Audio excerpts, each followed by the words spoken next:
Assalamualaikum warahmatullahi wabarakatuh. Salam sejahtera untuk kita semua. Salam, Om Swastiastu, Namo Buddhaya, salam kebajikan. Marilah kita panjatkan puji dan syukur kehadiran Tuhan Yang Maha Esa, karena berkat rahmat-Nya saya dapat berpresentasi dalam video kali ini. Perkenalkan, nama saya Anisha Firdalis Naini dengan NIM 43121010092. Jurusan Manajemen, Fakultas Ekonomi dan Bisnis. Presentasi ini dibuat untuk memenuhi tugas besar 2 Bahasa Indonesia yang diberikan oleh Bapak Nur Adi Setio, SPDI, MPD, selaku dosen mata kuliah Bahasa Indonesia. Sesuai dengan judulnya, saya akan mempresentasikan analisis penggunaan Bahasa Indonesia yang diminati dan dipelajari oleh seluruh dunia. Bahasa Indonesia merupakan salah satu bahasa dunia yang berkembang pesat pada abad ke-20. Pengajaran bahasa Indonesia mengalami peningkatan baik di dalam maupun luar negeri. Perkembangan hubungan Indonesia dengan negara lain dalam bidang pendidikan, budaya, dan pariwisata menyebabkan bahasa Indonesia semakin dikenal. Dengan demikian, semakin besar kebutuhan orang asing untuk mempelajari bahasa Indonesia. Tujuan analisis ini untuk mengetahui bagaimana pengajaran dan pembelajaran bahasa Indonesia untuk orang asing terutama di mancanegara, serta dapat mengetahui berapa banyak orang asing yang memiliki minat untuk mempelajari bahasa Indonesia, dan menjadi contoh untuk masyarakat Indonesia agar lebih mendalami bahasa Indonesia sebagai bahasa utama di Indonesia. Materi pertama yang akan saya presentasikan yaitu alasan bahasa Indonesia diminati dan dipelajari oleh bangsa-bangsa di dunia. Masyarakat asing ingin mempelajari bahasa Indonesia sebagai bahasa kedua atau bahasa asing yang bersifat akademis dengan tujuan peningkatan pengetahuan kebahasaan dan kesastraan Indonesia. Ada pula yang bersifat praktis, bertujuan untuk mempererat hubungan negara, pertukaran budaya, dan keperluan kerja. Di Indonesia, para pembelajar program bahasa Indonesia bagi penutur asing atau yang biasa dikenal dengan BIPA, pada umumnya mengarah pada tujuan yang bersifat praktis. Beberapa alasan mengapa orang asing belajar bahasa Indonesia. Alasan yang pertama adalah warga negara asing memiliki tingkat pengetahuan yang tinggi terhadap budaya di Indonesia. Hal ini yang membuat mereka ingin belajar bahasa Indonesia agar nantinya mereka lebih mudah dalam mempelajari budaya yang ada di Indonesia.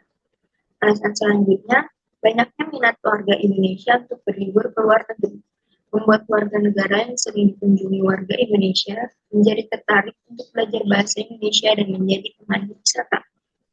Alasan yang ketiga, tak hanya budayanya saja, tetapi kuliner Indonesia yang kaya akan cita rasa dan rempah pun menjadi alasan warga negara asing untuk mempelajari bahasa Indonesia.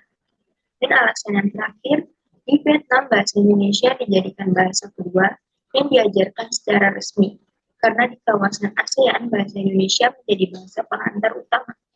Tidak heran warga negara di ASEAN menyukai bahasa Indonesia. Materi yang kedua adalah negara dengan peminat terbanyak untuk mempelajari bahasa Indonesia.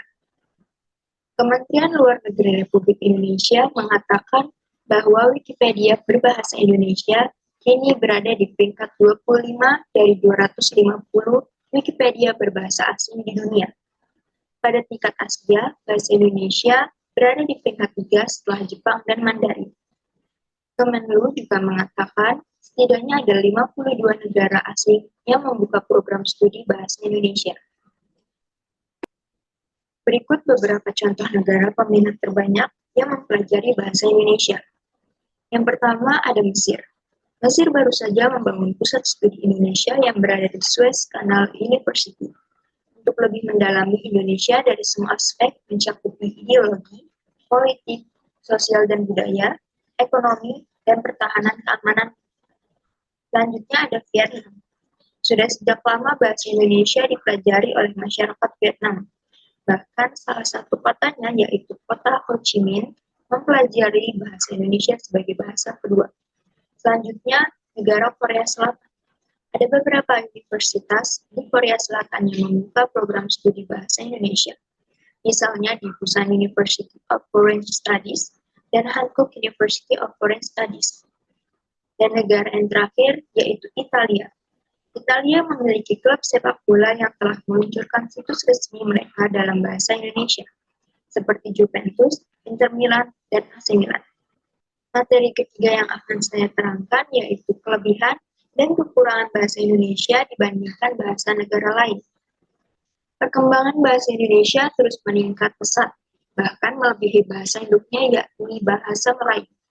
Bahasa Indonesia memiliki keunggulan historis, hukum, dan linguistik. Sebenarnya bahasa Indonesia masih tidak terlalu sulit untuk dipelajari, namun banyak bagian bahasa atau kata di dalam bahasa Indonesia yang memang tidak mudah untuk dipahami bagi kebanyakan orang asing. Ada 3 kelebihan bahasa Indonesia di mata dunia. Yang pertama adalah bahasa Indonesia telah disiapkan menjadi bahasa internasional sesuai dengan Undang-Undang Nomor 24 Tahun 2009. Lalu kelebihan yang kedua ada lebih dari 428 lembaga penyelenggara bahasa Indonesia bagi penutur asing atau BIPA. Dan kelebihan yang terakhir yaitu bahasa Indonesia diperkaya oleh ratusan bahasa daerah yang tersebar di seluruh tanah air. Selanjutnya, ada 3 kekurangan dalam mempelajari bahasa Indonesia di mata dunia. Yang pertama, jenis kalimat tidak baku sangat amat sulit untuk dipelajari. Yang kedua, bahasa Indonesia sangat kaya akan hitungan. Dan yang ketiga, bahasa Indonesia memiliki banyak kata yang bersifat multitafsir. Berikut kesimpulan dan saran yang saya berikan. Kesimpulannya adalah, bahasa Indonesia memiliki peluang besar menjadi bahasa internasional, di mana bahasa Indonesia memiliki jumlah penutur terbanyak kelima dunia dan pertama di kawasan Asia Tenggara, yang didukung dengan kekuatan nasional Indonesia dalam segi jumlah penduduk, keanekaragaman, keunikan, kebudayaan, dan didukung oleh aspek ekonomi, politik, dan sosial budaya yang dimiliki oleh Indonesia. Saran yang dapat saya berikan, untuk pemerintah perlu memberikan perhatian lebih dan melaksanakan program-program secara lebih efektif dan efisien terhadap upaya Indonesia dalam menjadikan bahasa Indonesia sebagai bahasa internasional di kawasan Asia Tenggara yang selama ini kurang diperhatikan oleh pemerintah. Berikut daftar referensi yang saya akses melalui beberapa website.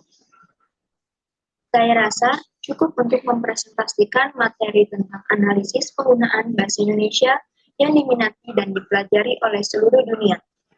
Karena keterbatasan pengetahuan maupun pengalaman saya memohon maaf atas kesalahan dan kekurangan yang mungkin ditemukan dalam presentasi atau video ini. Sehingga saya sangat mengharapkan saran dan kritik yang membangun dari para audiens demi perbaikan dalam presentasi selanjutnya. Sekian, terima kasih. Wassalamualaikum warahmatullahi wabarakatuh.